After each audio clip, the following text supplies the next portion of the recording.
दिल्ली में तेज रफ्तार से आती हुई एक ऑडी कार ने एक 2 साल के बच्चे को हिट किया। बच्चे की मौके पर ही मौत हो गई। लोगों के मुताबिक 2 साल का रौनक अपने पिता की ठेली के पास खेल रहा था। ऑडी ड्राइवर ने हादसे के बाद भागने की कोशिश की, लेकिन वहां मौजूद लोगों ने उसे पकड़ लिया। कार किसी कपड़े के कारोबारी की है।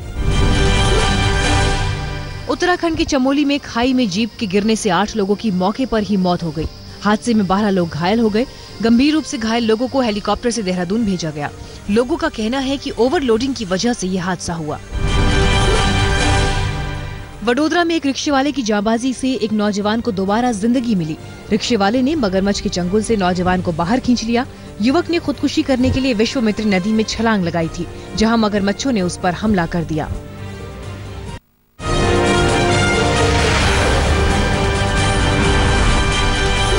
दिल्ली के पूर्व कानून मंत्री सोमनाथ भारती को घरेलू हिंसा मामले में द्वारका सेशन कोर्ट से जमानत मिल गई है। अदालत ने सोमनाथ को 1 लाख रुपए के निजी मुचलके पर जमानत दी। जेल से निकलने के बाद सोमनाथ भारती ने कहा कि उन्हें न्यायपालिका पर भरोसा है और वो अपनी बेगुनाही साबित भी करेंगे। सोमनाथ भारती की पत्नी लिपिका मित्रा का कहना है कि अभी तक उन्होंने द्वारका कोर्ट के आदेश की कॉपी नहीं देखी है। उनके मुताबिक कोर्ट से राहत मिलने का तात्पर्य ये नहीं है कि उनका अपराध कम हो गया है। तिहाड़ जेल में एक बार फिर खूनी गैंगवार में 2 कैदियों की मौत हो गई। इस गैंगवार में 10 कैदी घायल हुए हैं, जिनको डीडीयू अस्पताल में भर्ती कराया गया है। इस गैंगवार में जान गंवाने वाले एक कैदी का नाम अनिल है, जिसकी उम्र 32 साल बताई जा रही है। दूसरे कैदी की पहचान ईश्वर के तौर पर की गई है। गैंगवार में घायल कैदियों का दिल्ली के डीडीयू अस्पताल में इलाज चल रहा है। हमले में घायल ईश्वर की मौत के बाद उसके परिवार वालों का गुस्सा भड़क उठा। लोगों ने अस्पताल में जबरदस्त हंगामा किया।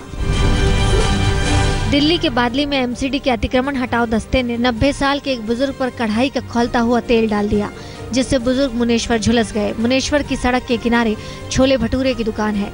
पुलिस ने एमसीडी के उस ट्रक को जब्त कर लिया है और जांच का भरोसा दिया है। दिल्ली में शादी का झांसा देकर ठगी करने वालों को पुलिस ने गिरफ्तार कर लिया है। आरोपी शादी.com पर अपनी हाई प्रोफाइल पहचान बताकर लड़कियों को जाल में फंसाता था और उनसे पैसे ठग लिया करता था। आरोपी के खिलाफ रेप की भी शिकायत दर्ज हुई। राजधानी में पुलिस ने झपटमारों के एक गिरोह को पकड़ा है। पुलिस ने चोरी की चेन खरीदने वाले सुनार को भी हिरासत में लिया है। दिल्ली के द्वारका में सीसीटीवी में कैद झपटमारी की तस्वीरों से इस गिरोह का सुराग मिला था। दिल्ली में एक कुख्यात बदमाश की गिरफ्तारी से पुलिस ने 38 केसों के सुलझने का दावा किया है। पुलिस ने बदमाश को पकड़ने के लिए चेकिंग का जाल बिछाया था। आरोपी सलमान के खिलाफ ज्यादातर मामले लूटपाट और झपटमारी के हैं। हत्या के एक केस में उसने गवाह को भी मारने की कोशिश की थी। शकरपुर रेलवे लाइन के पास एक अज्ञात युवक की सिर कटी लाश मिली। युवक की उम्र करीब 20 साल बताई जा रही है। हद तो ये है कि पुलिस वाले भी शव के साथ देर तक खिलवाड़ करते रहे। बाद में शव को पोस्टमार्टम के लिए भेज दिया गया। नाबालिग पर अपने दोस्त के कत्ल का आरोप। दक्षिण दिल्ली की इस घटना से लोग सख्ते में हैं। प्रेम प्रसंग को लेकर 9वीं के छात्र ने अपने साथ पढ़ने वाले लड़के की हत्या कर दी। हत्या के बाद उसने शव को फार्म हाउस में छुपा दिया था और परिवार को फोन पर पुलिस शिकायत वापस लेने की धमकी भी दे रहा था। दिल्ली के करोल बाग के रिहायशी इलाके में शराब की दुकानों के खिलाफ विरोध प्रदर्शन। इस दौरान स्थानीय पार्षद भी लोगों के समर्थन पर धरना देने पहुंचे। जहां ये शराब की दुकान खुलनी है, उससे चंद कदम दूर प्ले स्कूल है। लोगों ने आबकारी विभाग को भी चिट्ठी लिखी है। दिल्ली के ओखला में अमेजन इंडिया फैशन वीक शुरू हो गया है। इसमें 115 डिजाइनर हिस्सा ले रहे हैं। पहले दिन सोहा अली खान, कोंकणा सेन शर्मा जैसी अदाकारा फैशन का जलवा बिखेरने पहुंची।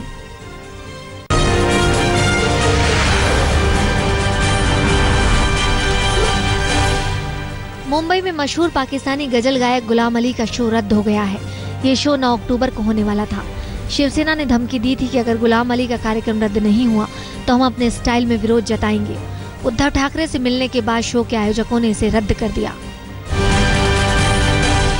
शीना वोरा मर्डर केस की जांच कर रही सीबीआई 19 अक्टूबर तक इंद्राणी मुखर्जी, संजीव खन्ना और श्याम राय से जेल में पूछताछ कर सकती है। 19 अक्टूबर को सभी आरोपियों की न्यायिक हिरासत खत्म हो रही है।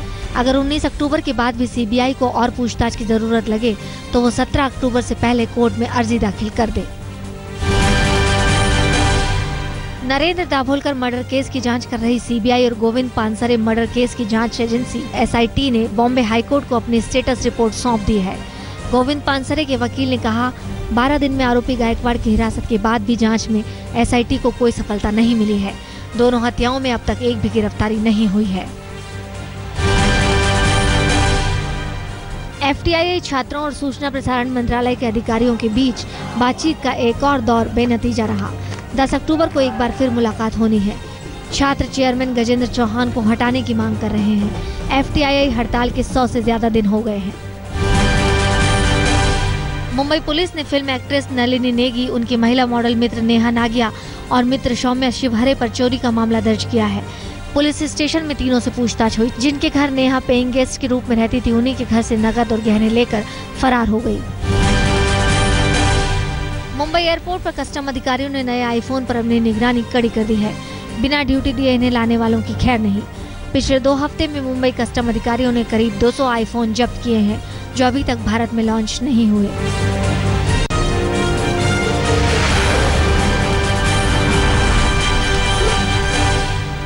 बिहार विधानसभा चुनाव में आज प्रधानमंत्री नरेंद्र मोदी तूफानी रैली करेंगे। पीएम मोदी 12 अक्टूबर को होने वाले पहले दौर के मतदान वाले इलाकों में 4 रैलियां करेंगे। पहले दौर का प्रचार शनिवार को खत्म हो रहा है। पीएम आज मुंगेर, बेगूसराय, नवादा और समस्तीपुर में रैली करेंगे।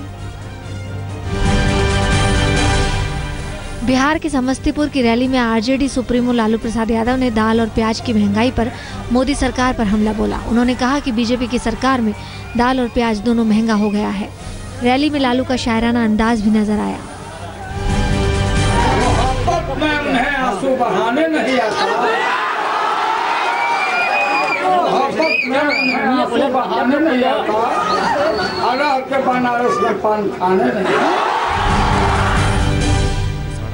केंद्रीय मंत्री महेश शर्मा ने आज तक से बातचीत में कहा कि वो प्रशासन को 2 दिन पहले सूचना देकर दादरी गए थे। उन्होंने कहा कि अखलाक की हत्या के 4 दिन बाद वो वहां जनप्रतिनिधि होने के नाते गए थे। गौरतलब है कि दादरी मामले में यूपी पुलिस महेश शर्मा समेत कई नेताओं पर FIR दर्ज करने की तैयारी कर रही है। महेश शर्मा ने कहा कि इलाके का सांसद होने की वजह से वहां जाना उनका फर्ज था, लेकिन बाकी नेता बताएं कि वो वहां क्यों गए थे। यूपी के सीएम अखिलेश यादव को पसंद नहीं आया कैबिनेट मंत्री आजम खान का UN को चिट्ठी लिखना। लखनऊ में उन्होंने इशारों में कह दिया कि अच्छी बात नहीं कि हर बात को दूर तक ले जाई जाए, घर की बात घर में ही रहनी चाहिए। गौरतलब है कि आजम खान ने दादरी कांड और देश में मुसलमानों की स्थिति पर UN को चिट्ठी लिखी थी, जिसे शिवसेना ने देशद्रोह जैसा बर्ताव करार दिया था। हरियाणा के पूर्व मुख्यमंत्री भूपेंद्र सिंह हुड्डा ने प्रदेश में बिजली दरों में बढ़ोतरी के खिलाफ पंचकूला स्थित शक्ति भवन के सामने धरना दिया। इस धरने में कांग्रेस के सांसदों, विधायकों, पूर्व मंत्रियों सहित प्रदेश भर के कांग्रेस कार्यकर्ता शामिल हुए। धरने को संबोधित करते हुए हुड्डा ने कहा कि अगर सरकार ने बढ़ी दरें वापस नहीं ली तो कांग्रेस सड़कों पर उतरेगी। मध्य प्रदेश के सागर में पुलिस और युवा कांग्रेस के कार्यकर्ताओं के बीच जमकर संघर्ष हुआ। कम बारिश के कारण खराब हुई फसलों की मुआवजे की मांग को लेकर युवा कांग्रेस के कार्यकर्ता कलेक्ट्रेट का घेराव करने पहुंचे थे। कांग्रेस कार्यकर्ताओं ने जब वहां बैरिकेडिंग लगाने की कोशिश की तो पुलिस ने पहले वाटर कैनन और आंसू गैस का इस्तेमाल किया और उसके बाद लाठीचार्ज कर उन्हें खदेड़ दिया। राजस्थान के जनजातीय मंत्री नंदलाल मीणा ने आरक्षण की समीक्षा करने के RSS प्रमुख मोहन भागवत के बयान का समर्थन किया है। मीणा ने कहा कि भागवत ने सही कहा और मौजूदा समय में आरक्षण की समीक्षा होनी चाहिए। मीणा ने कहा कि कुछ लोग आरक्षण का मजा ले रहे हैं और ज्यादातर लोग वंचित हैं। जिनको धरती खिसकते हुए दिख रही है कि ये रिजर्वेशन की जब समीक्षा होगी, RSS के प्रमुख ने ये कह दिया कि भाई कम से कम समीक्षा करने में क्या तकलीफ है, तो इसमें बौखलाए हुए हैं और कुछ नहीं। जयपुर के बीजेपी मुख्यालय में जन सुनवाई के दौरान माहौल उस वक्त गर्मा गया जब जनजातीय मंत्री नंदलाल मीणा और एक बीजेपी कार्यकर्ता में नोकझोंक हो गई। कार्यकर्ता का आरोप है कि वो कई दिनों से मंत्री के चक्कर काट रहा है, लेकिन मंत्री उसकी नहीं सुनते। मामला गर्माता देख मंत्री यूनुस खान ने बीच बचाव किया। पश्चिम बंगाल के उपचुनाव में तृणमूल कांग्रेस की जीत का सिलसिला जारी है। बांकुरा जिले की 18 ग्राम पंचायतों में 6 सीटों पर टीएमसी उम्मीदवार तो निर्विरोध जीत गए। जिन 12 जगहों पर चुनाव हुआ वहां 10 सीटें टीएमसी के खाते में गईं। उधर पंचायत समिति की दोनों सीटें भी टीएमसी के खाते में गईं।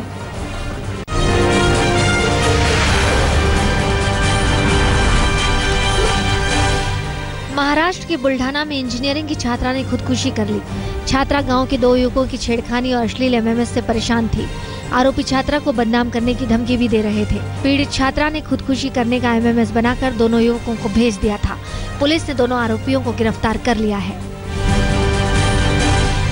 मुजफ्फरनगर पुलिस ने एटीएम चोर गिरोह के 3 सदस्यों को गिरफ्तार किया है। गिरोह पर पिछले 3 दिनों में 70 लाख रुपए निकालने का आरोप है। सीसीटीवी फुटेज से आरोपियों का सुराग मिला। आरोपियों से 24,60,000 की नकदी, एटीएम मशीन का सीपीयू सहित एक स्कूटी भी बरामद की गई है। पंजाब के होशियारपुर के चोर जरा ज्यादा ही होशियार निकले। स्टेट बैंक के एटीएम को निशाना बनाया और पैसे नहीं निकाल पाए तो एटीएम ही अपने साथ ले गए। एटीएम में 11 लाख रुपए थे। एटीएम चोरी की तस्वीरें सीसीटीवी में कैद हैं। यूपी के बहराइच में हॉरर किलिंग में नौजवान की हत्या कर दी गई। युवक का नाम मिराज है। प्रेमिका के परिवार वालों ने मिराज को धोखे से अपने घर बुलाकर उसकी हत्या कर दी। यही नहीं, शव की पहचान छुपाने के लिए उसके चेहरे पर तेजाब डाल दिया गया था। मिराज का शव नहर के पास पड़ा मिला। पुलिस ने पूछताछ के लिए 3 लोगों को हिरासत में लिया है। बेंगलुरु के एक अस्पताल में नवजात बच्चे की चोरी हो गई। पुलिस की मदद से बच्चे का सुराग मिल गया, लेकिन आरोपी जुबीना अब भी फरार है। बच्चे को तुरंत एम्बुलेंस से अस्पताल लाया गया। पुलिस के मुताबिक शिमोगा के कुछ भिखारियों ने बच्चे के बारे में जानकारी दी थी। राजस्थान के अलवर में 6 साल की बच्ची के साथ बलात्कार। आरोपी बच्ची को मृत जानकर सड़क के किनारे छोड़ दिया गया था। लहूलुहान हालत में मिली बच्ची को अस्पताल में दाखिल कराया गया है। पुलिस बच्ची के परिवार को तलाश कर रही है। अलवर के तेजारा में पिछले 1 महीने में रेप का यह चौथा मामला है। यूपी के ही बलिया में एक और बचपन दरिंदगी का शिकार बना। हद तो ये, रेप के बाद बच्ची को 1 रुपया देकर चुप रहने का लालच दिया। बच्ची की हालत नाजुक है और आरोपी पुलिस की गिरफ्त से बाहर है। इलाहाबाद के नैनी सेंट्रल जेल में एक शख्स पिस्तौल लेकर घुसने की कोशिश कर रहा था। विनोद पांडे नाम का एक शख्स सजा याफ्ता मुजरिम से मिलने आया था और एक सुरक्षा जांच में निकल चुका था। पुलिस इस बात की जांच कर रही है कि जेल के अंदर हथियार लाने के पीछे उसका मकसद क्या था। इलाहाबाद जा रही एक टूरिस्ट बस में करंट लगने से 3 लोगों की मौत हो गई। हादसा उस समय हुआ जब बस टैक्स जमा करवाने रुकी थी। ज्यादातर यात्री खाना बनाने के लिए उतर चुके थे। कंडक्टर ने बस की छत पर बर्तन उतारना शुरू किया तो बिजली की तार छूने से बस में करंट आ गया।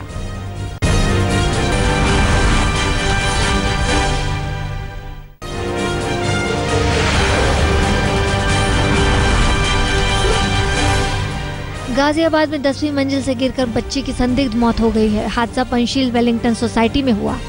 बताया जा रहा है कि बच्ची की कुर्सी पर चढ़कर बालकनी से नीचे झांकते समय यह हादसा हुआ। राजस्थान के हनुमान नगर में 3 साल का एक बच्चा बोरवेल में गिर गया। लोगों के मुताबिक खेलते वक्त यह हादसा हुआ। पुलिस टीम की मदद से बच्ची को बचाने के लिए रेस्क्यू ऑपरेशन चल रहा है। नोएडा पुलिस ने 2 विदेशियों को गिरफ्तार किया है जो फर्जीवाड़े से एटीएम के पैसे निकाल लिया करते थे। दोनों नाइजीरिया के रहने वाले हैं। दोनों लॉटरी के नाम पर लोगों को फंसाते थे। कर्नाटक के शिवमोगा में बुर्का पहनकर नौजवान अपनी दादी के साथ लूटपाट की कोशिश कर रहा था। बेरोजगार संजय की साजिश दादी के गहने लूटने की थी। संजय पड़ोसियों के सवालों का जवाब नहीं दे रहा था और जूतों की वजह से शक के घेरे में आ गया। राजस्थान के झालावाड़ में मैजिक पेन से ठगी की साजिश सामने आई है। ये लोग अखबार का ग्राहक बनाने के नाम से चेक लेते थे और फिर मैजिक पेन से मनचाही रकम भर के पैसा निकाल लेते थे।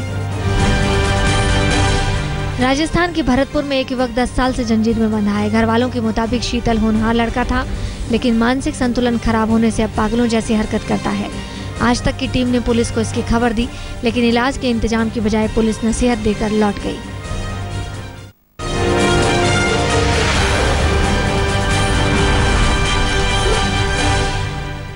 जम्मू कश्मीर के बांदीपुर में आतंकी हमले में सब इंस्पेक्टर अल्ताफ अहमद शहीद हो गए। आतंकी एक ब्रांडेड प्राइवेट गाड़ी में मौजूद थे। तकनीकी मामलों में माहिर अल्ताफ लश्कर उग्रवादी अबू कासिम की तलाशी में जुटे थे। इस समय लश्कर आतंकी की तलाश में बड़ा अभियान चल रहा है। आतंकियों की हलचल पर आसमान से भी निगरानी रखी जा रही है। राजस्थान में नहीं मिलेगी मेवे से बनी मिठाई। राज्य सरकार ने त्योहारों से पहले इस पर बैन लगा दिया है। लोगों का कहना है कि सरकार नाकामी का ठीकरा जनता के सिर फोड़ रही है। राजस्थान में करीब 80,000 रजिस्टर्ड मिठाई की दुकानें हैं और करीब 50,000 से ज्यादा लोग मावे के रोजगार से जुड़े हैं। किसानों ने विरोध प्रदर्शन के दौरान 6 ट्रेनें रोकी और जमकर हंगामा किया। किसान बर्बाद फसल का मुआवजा नहीं दिए जाने का विरोध कर रहे थे। प्रदर्शन में शामिल बासमती चावल उगाने वाले किसान समर्थन मूल्य में बढ़ोतरी की मांग कर रहे थे। किसानों ने 2 दिन के रेल चक्का जाम का ऐलान किया है। इंदौर में 12 मिनट के सफर के बाद लीवर को मिला नया शरीर। लीवर के साथ सफर कर रही टीम ने 13 किलोमीटर का सफर 12 मिनट में तय कर लिया। ट्रैफिक के 60 जवान और दर्जन भर अधिकारी मुस्तैद थे। लीवर को दिल्ली भेजा गया, जहां से इसे प्रत्यारोपित किया जाना था। नागपुर में बीजेपी से करीबी रखने वाले एक शख्स को नमो बियर बार नाम से दुकान खोलने की मंजूरी मिली है, लेकिन इलाके की महिलाएं इस बात का जबरदस्त विरोध कर रही हैं।